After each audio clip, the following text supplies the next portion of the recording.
तुमने लेक्चर्स भी देख लिए, डीपीपी भी सॉल्व कर लिए, होमवर्क भी कर लिया है, लेकिन जैसे ही उस चैप्टर के पीवाईक्यूज लगाने जाते हो या मॉक टेस्ट देते हो तो ना तो क्वेश्चन सॉल्व होते हैं ढंग से, ना ही मॉक्स में अच्छे नंबर आते हैं।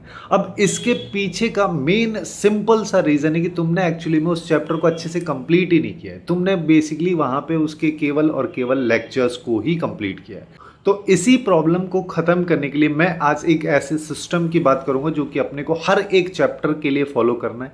ये केवल मैथ में नहीं, फिजिक्स केमिस्ट्री में भी तुम अप्लाई कर सकते हो, जिसकी हेल्प से तुम आगे चल के पीवाईक्यूज को सॉल्व कर सकते हो और इवन मॉक टेस्ट में भी काफ़ी डिसेंट स्कोर कर सकते हो। अब यहाँ पे ज़्यादातर स्टूडेंट्स क्या प्रॉब्लम फेस करते हैं, सबसे बड़ा ट्रैप उनके लिए हो जाता है कि जैसे लेक्चर्स जो है क्या करते हैं, एक वीडियो उठा लिया, ठीक है, किसी भी चैप्टर का 10 से 12 घंटे का पूरा पूरा वीडियो है और हाँ आज तो मैं इस पूरे को ख़त्म कर दूंगा, इस माइंडसेट से स्टार्ट करते हैं और धीरे धीरे उस वीडियो को ख़त्म उस दिन में कर भी देते हैं, इवन नोट्स भी बना लेते हैं और फिर फील होता है कि हाँ अब ये चैप्टर ख़त्म हो गया।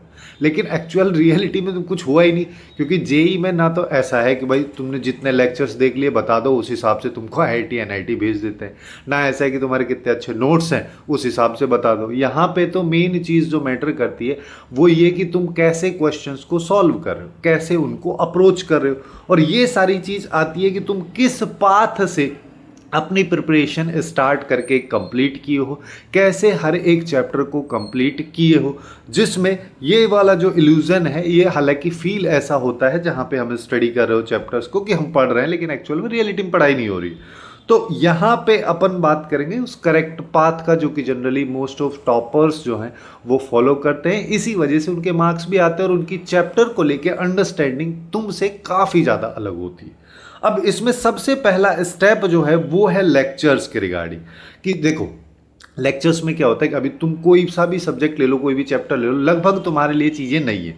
अब अगर मान लो किसी नई चीज़ को तुमको एक्सपोज किया जा रहा है, ठीक है, तो तुम्हारा पहला पर्पज़ क्या होना चाहिए कि उस चीज़ को सीखना है, उस चीज़ को समझना है, कौन सी चीज़ कहाँ पे हो रही है, क्यों हो रही है, कैसे हो रही है, सारी चीज़ें समझनी। लेकिन हम क्या करते हैं, हम सीधा सीधा उस पूरे पूरे लेक्चर को एक नोट मेकिंग सेक्शन बना देते हैं कि वहाँ पे बस टीचर चाहे ऑनलाइन हो या ऑफलाइन हो लिख रहे हैं बोर्ड पे, तुम छापे बैठे हो।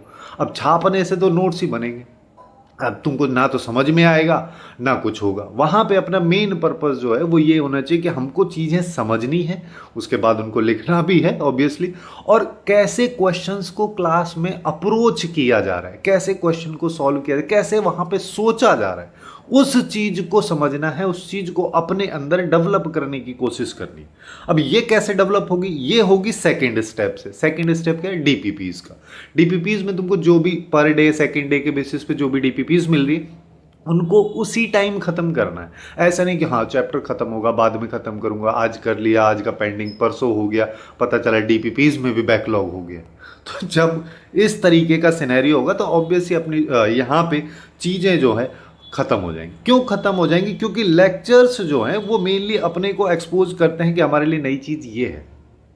डीपीपीज अपने को उस चीज़ को इन्फोर्स करेंगे कि तुमने जो अभी सीखा वो एक्चुअल में कितना तुमको समझ में आया, ये डीपीपीज टेस्ट करेंगी तुम्हारा। और इसी के साथ जो होमवर्क वगैरह तुमको दिया जाता है वो होमवर्क तुमको बताएगा कि तुमने यहाँ पे कितना री इन्फोर्स इन चीज़ों को, जो अभी नई चीज़ें अपन ने सीखी हैं, इनको तुमने किया है, कैसा तुमको समझ में आया है, ये पूरा पूरा रियलिटी तुम्हारे सामने रख देगा उस पर्टिकुलर लेक्चर के बेसिस पे। जब तुम्हारे पास में ये रियलिटी होगी तो तुम उसी बेसिस पे काम भी कर पाओगे।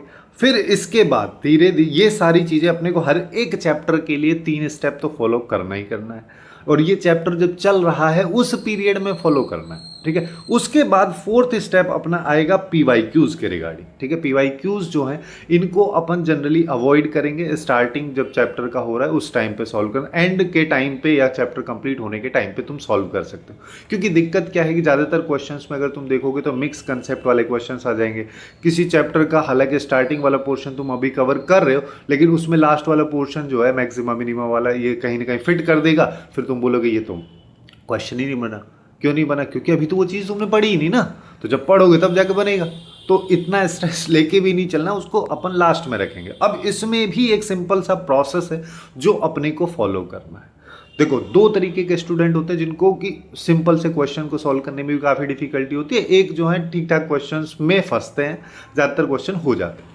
अगर तुम्हारे साथ सबसे ज़्यादा डिफिकल्टी हो रही है, सिंपल से क्वेश्चंस भी समझ में नहीं आ रहे, कैसे फॉर्मूला इंप्लीमेंट करना है, वो सारी चीज़ें भी समझ में नहीं आ रही, तो तुम स्टार्ट करो एकदम पुराने वाले मेंस के पीवाईक्यूज। अब ये नहीं कि हमको तो बोला गया केवल 10 साल के पीवाईक्यू करने, तो उससे ज़्यादा हम नहीं करेंगे, तो फिर तो कोई बात ही नहीं बनी। ठीक है, तो जब अपने को अपना बेसिक अगर बिल्ड करना है तो सबसे पहले स्टार्टिंग के पुराने वाले पीवाईक्यूज करेंगे। उसके बाद अपने को सीधा मेंस के रीसेंट ईयर के 2021, 23, 24, 25, उसके बाद 2022 करना, क्योंकि उसके क्वेश्चंस थोड़े से कॉम्प्लिकेटेड है, लैंग्वेज थोड़ी सी कॉम्प्लिकेटेड है, तो उसको तुम थोड़ा सा बाद में रखना जब तक कि तुम्हारा एक अच्छा अप्रोच बिल्ड ना हो जाए। उसके बाद 2026 के पीवाईक्यूज को तुम सॉल्व कर सकते हो। कभी भी डायरेक्ट सीधा एडवांस के क्वेश्चन सॉल्व करने मत लग जाना, क्योंकि उसमें सबसे बड़ी दिक्कत ये है कि उसके क्वेश्चंस मिक्स कंसेप्ट टाइप के क्वेश्चंस तुमको देखने को मिलेंगे, जिससे होता क्या है कि स्टार्टिंग में ही मिक्स कंसेप्ट वाला क्वेश्चन देख के हालत ही ख़राब हो जाएगी, फिर क्वेश्चन बनेगा नहीं तो पूरी तरीके से डीमोटिवेट हो जाओगे। अपने को अभी चीज़ें सीखते हुए चलना है, तो हमारा यहाँ पे प्राइमरी फोकस जो है वो चीज़ों को सीखने पे है, ना कि अपने आप को टेस्ट करने पे। वो तो मॉक टेस्ट अपने आप ही कर लेगा। फिर उसके बाद जब मेंस के पीवाईक्यूज तुम कर लो, तो उसके बाद तुमको एडवांस के पीवाईक्यूज भी करने हैं। एटलीस्ट सेलेक्टिव पीवाईक्यूज कर लेना, क्योंकि पिछले 1-2 साल के ट्रेंड अगर तुम देखोगे तो मिक्स कंसेप्ट वाले क्वेश्चन, मिक्स चैप्टर से रिलेटेड क्वेश्चंस काफ़ी ज़्यादा धीरे धीरे बढ़ते जा रहे हैं। तो नेक्स्ट ईयर अपन इस सिचुएशन में ना फंसे, तो बेटर है कि हम पहले से ही अच्छी तरीके से प्रिपेयर्ड रहें। उसके बाद नेक्स्ट स्टेप अपने को करना है कि उस चैप्टर के शॉर्ट नोट्स बना लेने की। बार बार हम रिवाइज करने जब पूरे रजिस्टर से जाएंगे तो बहुत ज़्यादा टाइम कंज्यूमिंग हो जाएगा। उस सिचुएशन में इतना पूरा रामायण लिखने की यहाँ पे कोई ज़रूरत भी नहीं है। अपने को बस कुछ इंपॉर्टेंट चीज़ें कि क्या क्या मिस्टेक्स हम क्वेश्चंस में करते हैं, क्या क्या इंपॉर्टेंट फॉर्मूलाज हैं, ये सब तो ऑब्वियस सी बात है, लिखोगे ही तुम। उसके बाद क्या क्या मिस्टेक्स हम क्वेश्चंस को सॉल्व करते टाइम यहाँ पे करते हैं, क्या क्या ट्रिक्स और अप्रोचेस को अपने को ध्यान में रखना है, जिससे कि जब हम क्वेश्चंस सॉल्व करें, जब तुम वापस रिवाइज कर रहे होगे तो क्वेश्चन जब सॉल्व करोगे, ऑब्वियसली बात मॉक टेस्ट में क्वेश्चन ही सॉल्व करोगे, तो उस टाइम पे अप्रोचेस अपने माइंड में आती रहें। और क्या किसी फॉर्मूले में कुछ कंडीशन, एक्सेप्शंस वगैरह जो भी हैं, उन सबको भी अपने को स्पेशली नोट डाउन करके रखना है। उसके बाद लास्ट स्टेप अपना आएगा कि अगर मान लो कोई तुम बुक को फॉलो करना चाहते हो, तो अब है वो टाइम। अगर तुम्हारे पास टाइम बच रहा है इतना करने के बाद, तो तुम बुक को फॉलो कर सकते हो। और मैं तो बोलूँगा कि बुक को फॉलो करने से अच्छा है कि तुम पीवाईक्यूज़ को काफ़ी अच्छे से स्टडी कर लो, बार बार सॉल्व कर लो, या इवन एडवांस के पीवाईक्यूज़ को सारे को निपटा लो, वो ज़्यादा बेनिफिशियल हो जाएगा। क्योंकि बुक्स में अगर तुम किसी एक सब्जेक्ट के रिगार्डिंग बुक को सॉल्व करने जाओगे, तो उससे दिक्कत ये हो जाएगी कि तुम बाकी दूसरे सब्जेक्ट को टाइम नहीं दे पाओगे। और अपने को तीनों सब्जेक्ट को टाइम देना है, क्योंकि 1 या 2 सब्जेक्ट से केवल जेई जो है क्वालिफाई हो सकता है। तुम अच्छे परसेंटाइल, अच्छे IIT NITs वगैरह में नहीं पहुंच सकते। दूसरी चीज़, अपने को रिवीजन पे काफ़ी हाईली ध्यान रखना है। वीकली रिवाइज करते रहो, जिससे कि हम बार बार चीज़ों को भूलें ना। और जब अपन इतना कर लेंगे तभी जाके अपन बोलेंगे कि ये वाला चैप्टर मेरा कंप्लीट हो चुका है, एक बार एटलीस्ट रिवाइज भी मैं इसको कर चुका हूँ, तब जाके अपन नेक्स्ट चैप्टर की तरफ मूव करेंगे।